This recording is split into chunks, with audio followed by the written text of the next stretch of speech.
Cable Bahamas has always been considered the innovator. People can have confidence in Cable Bahamas as a mobile operator because of our past history. We've proven to the Bahamian community that we are in fact able to manage additional services as a telecommunications company. Customers expect the best from Cable Bahamas. The technology that we bring is revolutionary technology because we know that the Bahamian public, they deserve it, and Cable Bahamas is here to bring it to them. We are ready, turn us on.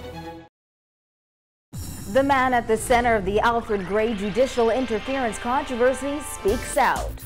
This as the Prime Minister announces an investigation into the matter. Baha Mar announces the mega resort's opening has been delayed again. And BEC warns of further power outages. We've got those stories and more coming up tonight. I'm Dana Smith, and NB12 starts right now.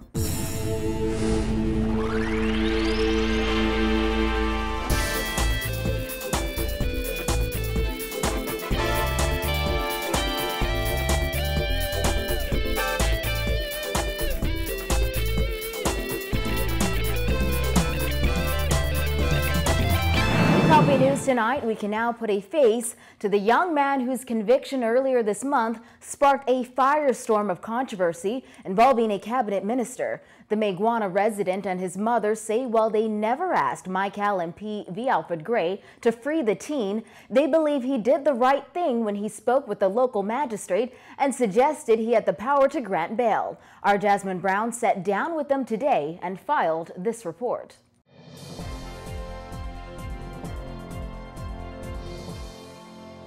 The young man at the center of the controversy and his mother both say they believe politics is now being used as a smokescreen and distracting from the real issue, which they insist is the fact that he's the real victim in the situation. Just shocked. They didn't know this until they would have came this far. That's 19-year-old Jaquan Charlton, the young man whose case is at the center of it all. Jaquan and his mother, Natasha Charlton, say they are shocked that a simple arrest has turned into a national scandal. The teen's arrest has grabbed national headlines after it revealed Minister Gray said he spoke with the Mayaguana magistrate and island administrator, Zephaniah Newbold, and told him that he could release the teen on bail. Gray insisted it was not in order. Today, Natasha Charlton admitted it was she who called Gray and asked him to intervene, as she did not think her son was getting a fair trial. For that reason, she says she asked Gray for help, as she felt the cabinet minister was her family's only resort. I reach out to my MP, not the boss of Zephaniah Newbold, just so that my son would be able to get the medical attention that he needs. I called him, and this was after I had written a letter of appeal on his behalf. The mother and her son both said he was arraigned, tried, and sentenced the same day.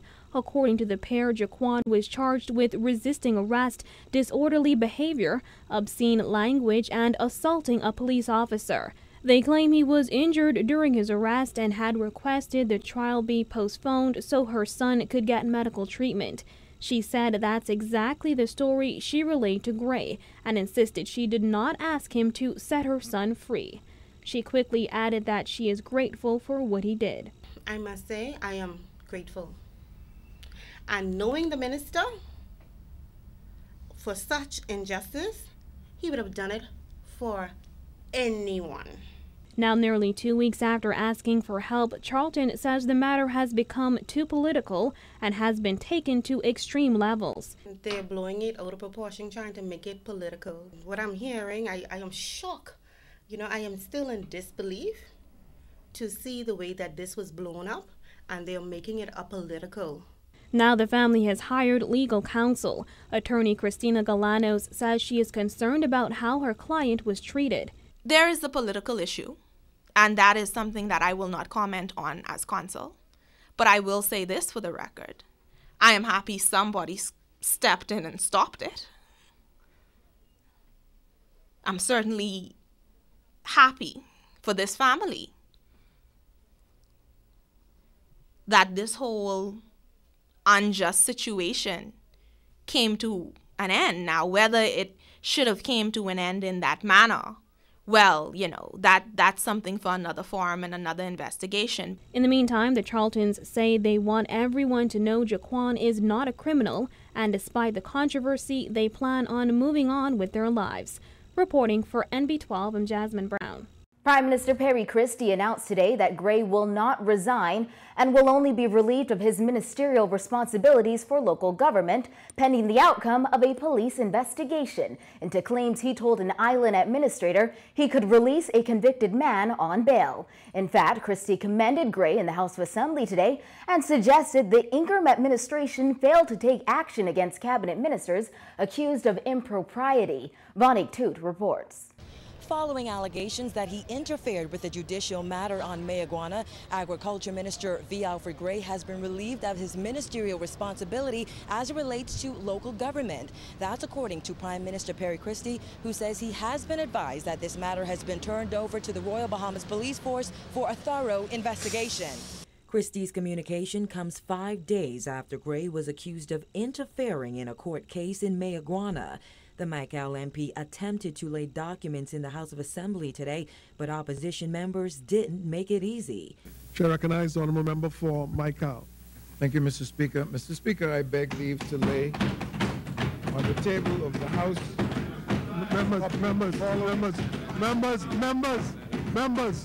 Honourable members.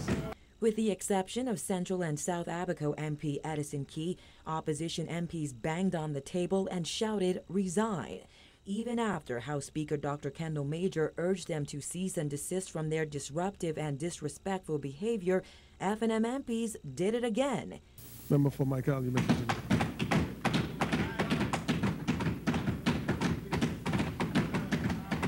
Members, honourable members, obviously there's something afoot here. And again. Member for Michael.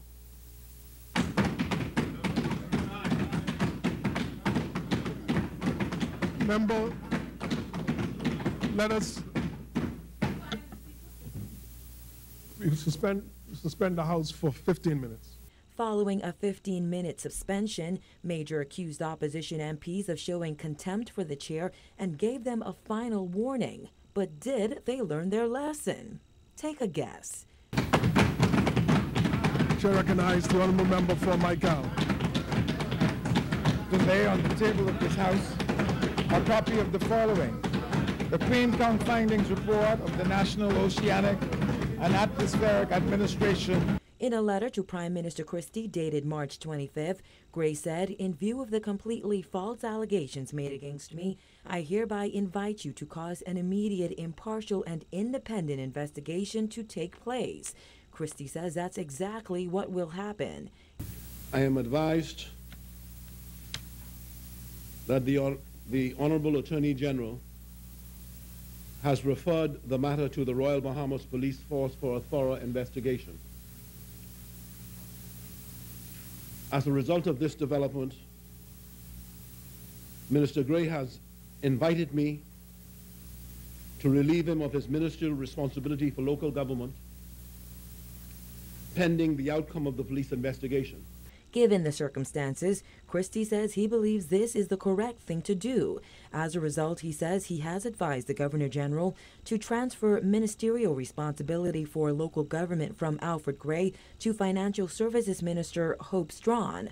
Gray said in his letter he is absolutely confident he will be completely vindicated at the end of this investigation. Christie applauded his agriculture minister and suggested the Ingram administration has failed to take action against cabinet ministers accused of impropriety.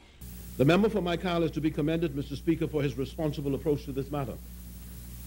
This is to be favorably contrasted, Mr. Speaker, and clearly this Parliament will be plunged into this kind of debate.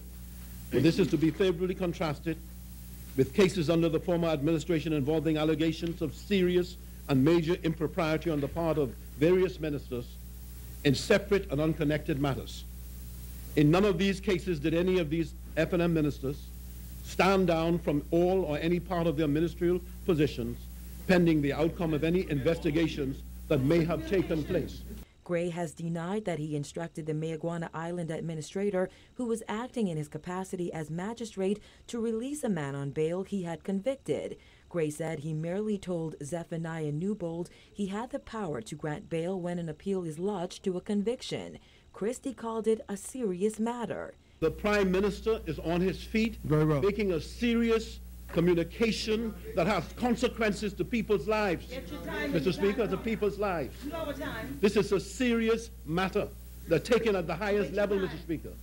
However, the House drama didn't end there. Government members of Parliament got their revenge as Opposition Leader Dr. Hubert Minnis sought to make his own communication on the Gray controversy. What appears now to have been unsolicited legal advice. This member has been openly contradicted in this day's newspaper. Just House suspense. All right.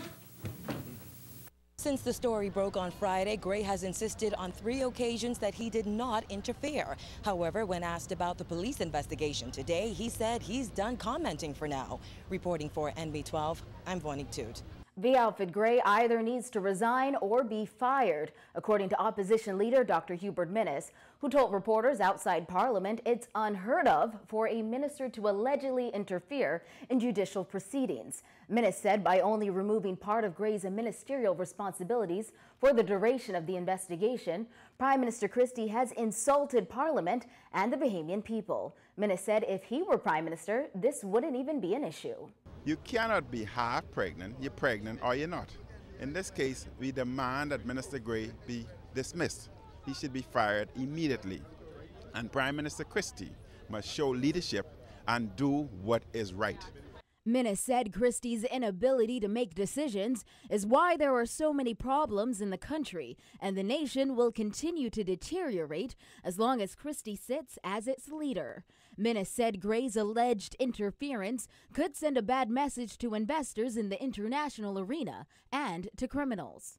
Individuals that feel, especially investors, are their money safe here in the Bahamas when the executive can interfere with the judiciary? What message are you sending out to the criminals when we are plagued with high levels of crime? The message you're sending out is that if you are my friend or you know me, then we can interfere and we can stop whatever process, legal process, you are being hindered by. That is a bad message, especially when we are plagued with crime. And we demand, and we will continue to demand, that Minister Gray should be fired. Minnis charged that the weak leadership Christie showed in the previous PLP administration continues to spill over into this one. And by taking away only part of Gray's portfolio, Gray is still getting his ministerial salary, only for less work. When an individual does something in the government sector, he is removed and placed on leave while that is being investigated. His portfolio or responsibility is not diminished. He is completely removed. What type of laws do we have in this country? What type of investigation do we have in this country where once you are cabinet minister under the PLP portfolio, you can remain and that segment removed from you, but you stay on as a minister? That is a grave insult. He cannot remain, especially during an investigative procedure.